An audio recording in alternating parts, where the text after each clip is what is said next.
I have a question for you, but I want to give you a little backstory. So I'm an urban kid, not from a like lower middle class family, not too much privileged, but I knew the problem. My sister went to a government school. My mother, she was a grandkid of a Nizam Jagirdar, but her brother stopped her from going to school because once the girl gets educated, there are too many problems comes to the home, right? Because the girl will raise the voice. They didn't want her to do that. So from that moment forward, my mother took it as a mission to make my sister go to college.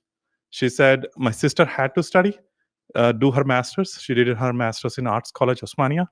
I did my master's computer applications, and then I came here. One of the challenges that the question I have for you is, I'm privileged, even though there was a lot of issues that I've seen around me. Hearing to the stories, hearing to your story, I actually spoke quite a bit to Bindu in my first meeting with her. This is my second meeting with her. There is a lot of privilege I had, not many people have. But there is a stereotype in the Telangana area, especially the place I belong to, is families don't let their kids go study. They are okay not being them having low expectations. My question to you is, how do we break that stereotype? Very good question. May I know your name? I forgot your name. Oh, sorry. My name is Nagarjuna. Nagarjun. Nagarjun Reddy. Yeah. So this is a very important question.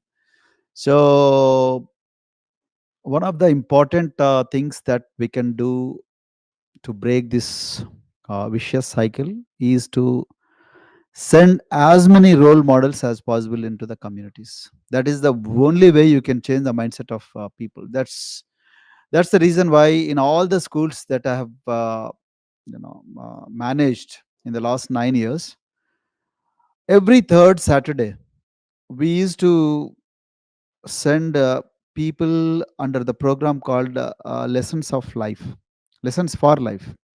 So under that we used to collect bios of people like you, or bring the people like you and then take them to different schools in interior areas.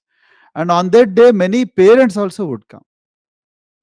So and then make people like you to talk to them and then tell your own journey. So tell somebody's journey and then give a testimonial to the parents, and then children are also there and then parents are also there.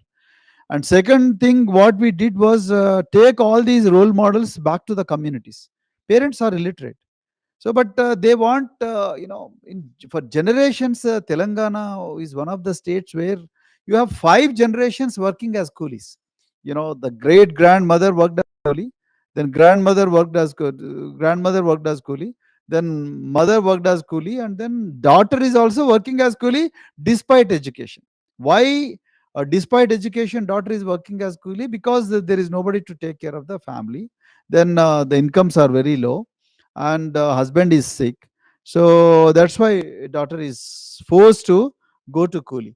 So I have seen many of such stories, painful stories in my journey. One of the reasons is lack of awareness. So you have to send as many role models as possible. Number two is, more than Indian institutes of technology or NITs, I think we need to have institutes of parenting.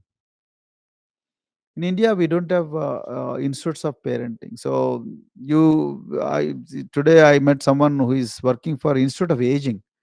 So I really like the idea. So similarly you should also have institutes of parenting, although you don't know how to read and write. But parents, we have to plant those aspirations in the minds of parents. So it has to be a movement. It can't be a kind of you set up a one school in Usmania, then make everyone go. No, people are poor. They can't even go from village to mandal headquarter, a village to district headquarter. So what will they do?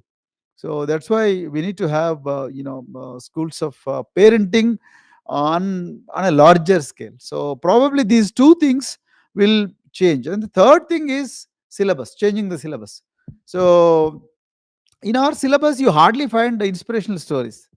So if I were to be a secretary, I would make Pool Singh as a lesson, and then I'll call Pool Singh and then make him talk. I'll make Purna as lesson.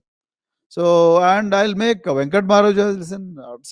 I'm just telling an example, not that they're the only people. But so, if these stories are told to children, they can easily relate.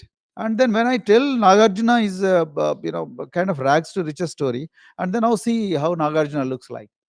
Now today we have wrong role models in the society. We have the celebrities are good, but the same celebrities go to Radisson pub and then take cocaine. And today the same celebrities go and then take a couple of beers and sexually assault a girl on the streets of Hyderabad in Mercedes Benz luxury cars. And they are the celebrities today. And then they are taken to the schools, and then the lifestyles are, news channels show only those people, and then these people end up wrong. In one raid in Radisson pub, 100 people were picked up by police, and then everybody had some or other thing, prohibited substance.